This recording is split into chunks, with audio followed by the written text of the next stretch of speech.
Good evening, you're watching the news on Croatian television. The nominal owner of the Agrokor concern, Ivica Todorić, continues his offensive against the Croatian government over what he considers to be their illegal takeover of Agrokor. In his latest blog, Todorić claims that Deputy Prime Minister and Economy Minister Martina Dalić was in conflict of interest when she drew up the emergency legislation known as Lex Agrokor. In taking down Agrokor, state officials and those connected to them breached a number of laws: the Conflict of Interest Law, the Public Procurement Law, the Freedom of Information Law, the Capital Markets Act. Economy Minister Martina Dalić says the real truth about the state of the company will become apparent when the audit of Agrokor is completed.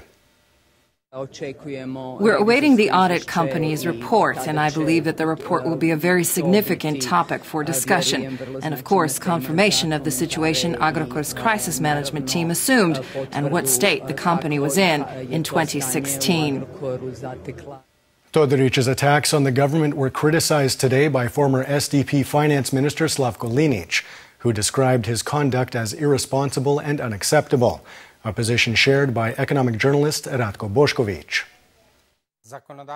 Lawmakers and government, which intervened with this kind of a solution because of the seriousness of the situation, to now be faced with such an attack from not only the opposition, but now also the primary culprit for the Agrokor problem, is, I guess, something that is specific to Croatia. I'm very disappointed in Mr. Todorić, because I think he should be answering questions instead of issuing statements or pamphlets. That is quite inappropriate in serious business, and when dealing with such a big and grave problem. Meanwhile, Agrokor's largest creditor, the Russian state-owned Sberbank, has announced that it plans to withdraw from a number of European countries. This was confirmed by Sberbank CEO Herman Gref. Sberbank is currently doing business in 10 European countries, including Croatia. In Europe, we are facing extremely strong pressure on the part of regulators. Despite the fact that we are not among the group of large banks on that market, we have been included on the list of banks of systematic importance, which are being monitored directly by the European Central Bank, and this is causing serious complications for us. The town of Trilj in the Dalmatian hinterland has received €2.7 million in the form of a non-refundable grant for the construction of a business center in the Čaporica business zone. The new center will create 30 new jobs and will focus on the agriculture sector. A facility will be created where business people will be able to get workspace, advice, access to modern infrastructure, and in this way, access to less expensive yet competitive conditions for doing business. We will use the funds to construct more than 3,000 square meters of facilities with the goal of developing agro-business, connecting the scientific community with family-run farms and small to mid-sized businesses. President Kolinda Grabar-Kitarović was in Pazin today, where she attended a special assembly marking Istra County Day and the 70th anniversary of the Paris Peace Treaties. The treaties ended in the Italian occupation of the Istrian Peninsula and the islands in the eastern Adriatic, reuniting them with the rest of Croatia. With a view to the future, the president noted Istra County's continued economic progress.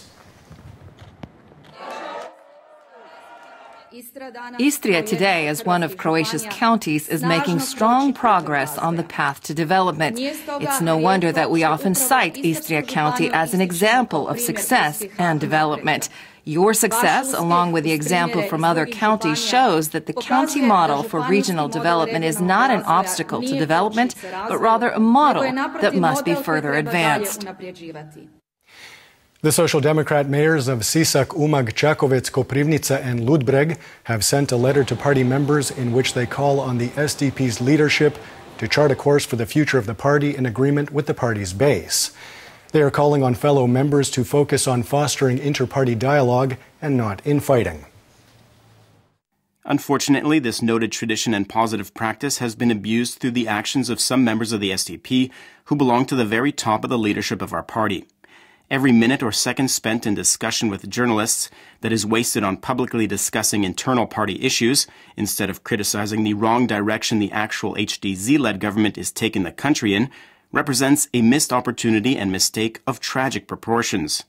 It is unacceptable to publicly call out party colleagues and push them out of the party as some kind of excess. Agriculture Minister Tomislav Tolušić opened a new laboratory at Zagreb University's Faculty of Veterinary Medicine today.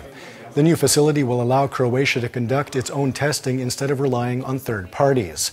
The minister said that additional investments into the facility are planned. The testing that will be conducted in this laboratory, and here I'm referring to testing conducted by the Agriculture Ministry, was previously conducted in other EU countries. There is no reason why we should have to conduct tests elsewhere when we can do this here in Croatia, because the Faculty of Veterinary Medicine has the qualified staff to do so.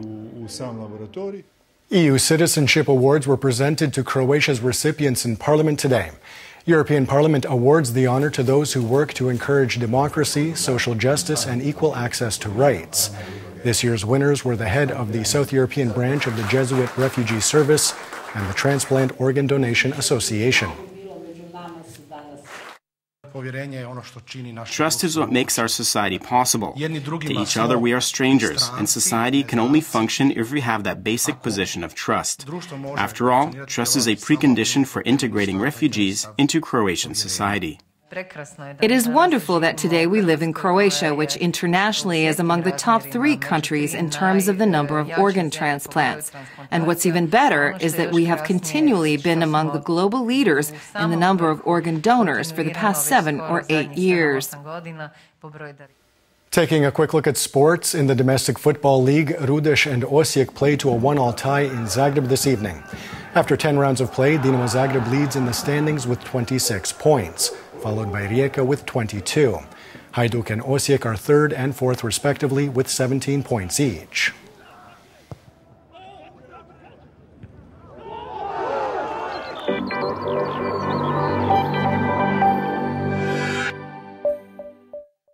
And now the forecast for tomorrow. Variable cloud cover and intermittent rain in the interior, especially in mountainous regions, while the east will see more sunny spells, partly to predominantly sunny on the coast. The northern Adriatic will see a mild to moderate northeasterly, strong at the foot of the Velebit mountain, while Dalmatia will see a mild to moderate northwesterly. Morning lows of 9 to 13 degrees Celsius inland, 13 to 18 on the coast, will give way to highs of 15 to 20 degrees in the interior, 19 to 24 on the Adriatic. The 3-day forecast for the interior calls for variable cloud cover and intermittent rain on Wednesday, followed by more stable, predominantly dry and partly sunny weather on Thursday and Friday. Temperatures will rise slightly midweek and then dip again going into the weekend. The coast will see partly to predominantly sunny skies with a mild to moderate northeasterly. The eastern peninsula could see some brief showers on Wednesday.